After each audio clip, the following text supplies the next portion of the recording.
speak to the issue of voting by security officers. As a commission, we are seeking the views of stakeholders as to whether they have no objection, whether or not they have any objection to the commission facilitating the voting of security officers who will be out on operations during the 2016 general elections. If stakeholders have no objection to that, we will then proceed to liaise with the Zambia Army and the Zambia Police to provide the list of those officers who will be away from station on election day. And that has been done in the past. We will provide the details of those officers.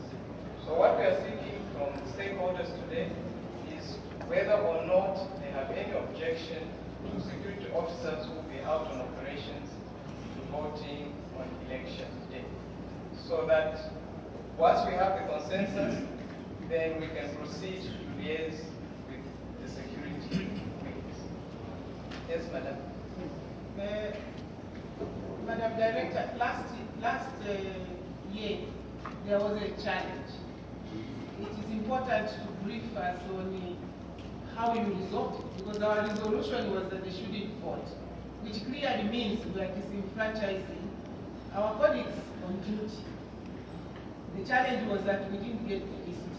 Even if we were to get the list 3 days before, it would not be possible to circulate it to the polling station in Namshake.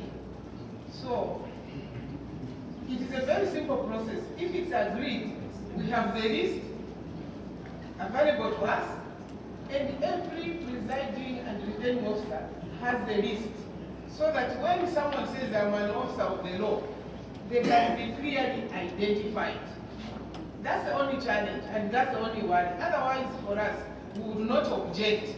The only challenge is, like all other documents, they are not here. So we get into a fear topic as to whether there are 7,000 officers or 20,000, or in fact some are being targeted to be moved at night to appear that they are officers of the law. We would like our men and women in uniform to vote. We would want to support them. But do you have this ability to get this information well in advance? That's the only answer you need to give to us, and then we can, some of us tell you that we have no objection.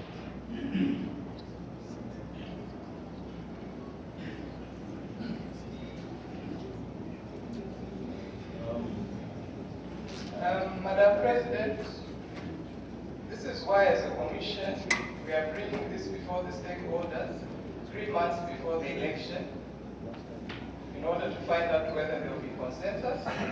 And if there will be consensus, then we'll proceed to liaise with the security wings in the hope that they will give us the list in good time for us to circulate to yourselves and for us to distribute to the various points where they will vote from. Last year, we did not get it in good time, and stakeholders refused for us to proceed, and it was not even going to be practical for us to proceed, and so we did not grant that authority for them, for those affected officers to vote. So on our part as a commission, if we have the consensus of the stakeholders, we will do our best to ensure that we get the required information in good time from the security forces. If we do not, then the status quo of last year will prevail, but we'll do our best.